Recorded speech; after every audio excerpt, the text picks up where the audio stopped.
Welcome to The Explainer. Today, we are digging into a really powerful spiritual discourse.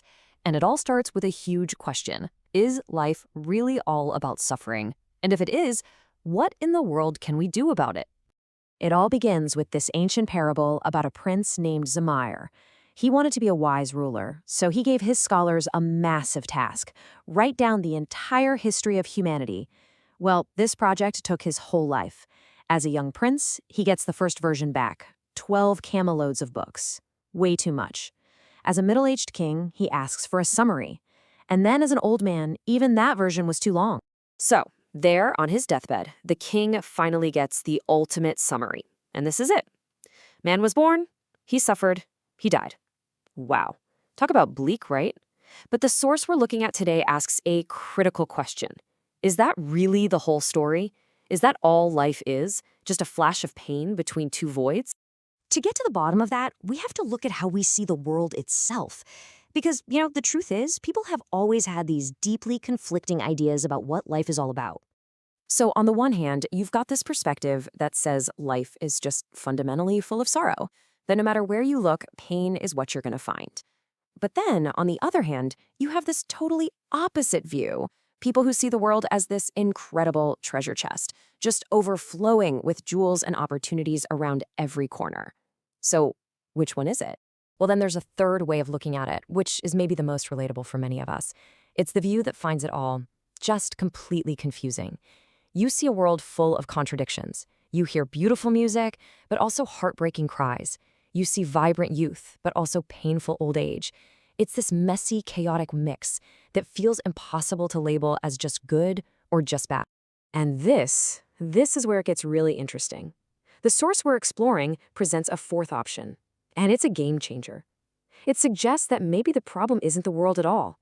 It's the lens we're looking through. If our own mind is happy and at peace, then the whole world looks happy and peaceful. Our inner state literally creates our outer experience. Okay, so if a peaceful mind is the key to a peaceful world, well, the next question is pretty obvious, isn't it? How on earth do we get one? Let's take a look at the path that's laid out for us. Now, what's so fascinating here is the hierarchy they propose. You see all these familiar practices, right? Meditation, chanting, fasting, all really valuable. But the discourse suggests that the single most powerful tool for calming the mind is actually the first one: simply listening with your full attention to divine stories and wisdom. And this story just illustrates the point perfectly.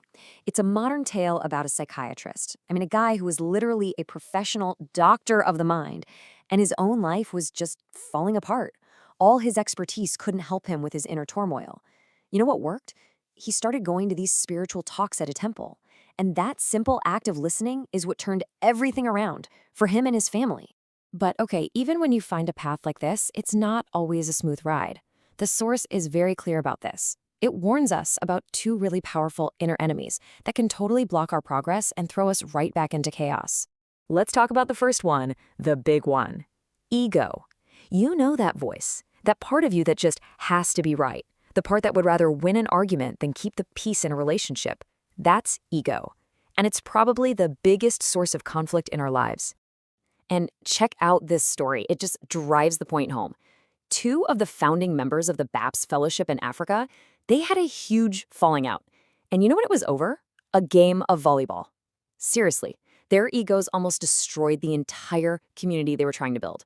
But because one man decided to take that first hard step and apologize, their work was saved. And it eventually grew into this amazing global spiritual movement, all because one person let go of their ego. All right, the second big obstacle is when we stray from our core principles, what the source calls dharma, or the universal laws of right conduct. Every time we compromise our integrity or go against our own conscience, we are actively wrecking our own inner peace. It's like knowingly steering your own ship right into a hurricane. And the analogy they use for this is just perfect. Think about it. A lighthouse doesn't move for the ships, right? The ships have to change their course to avoid crashing on the rocks. It's the same with principles. We can't demand that what's right should bend to what we want. We have to navigate our lives by that constant guiding light if we want to stay safe and find peace. So, we've looked at the problem, the solution, and the big roadblocks. Now, the discourse leaves us with a really clear, practical way to start our own journey towards real peace and joy. When we're in a conflict, it's so easy to get stuck asking, well, who's right? Who's wrong? But the source is crystal clear here. The solution starts when just one person decides to be the first one to let go of their ego and reach out. It only takes one. This is just shown so beautifully in this simple little story. There was a father who hadn't spoken to his daughter in years. He finally worked up the courage to call her. He didn't make a big speech, he didn't try to explain his side. He just said 2 words, "I'm sorry." And in that one moment of humility, all the years of pain just melted away, and the relationship was healed. And really, at the end of the day, isn't this what it's all about? The kind of deep peace that comes from being in harmony with the people around you, and even more so, being in harmony with your own principles. That is the greatest comfort you can ever find.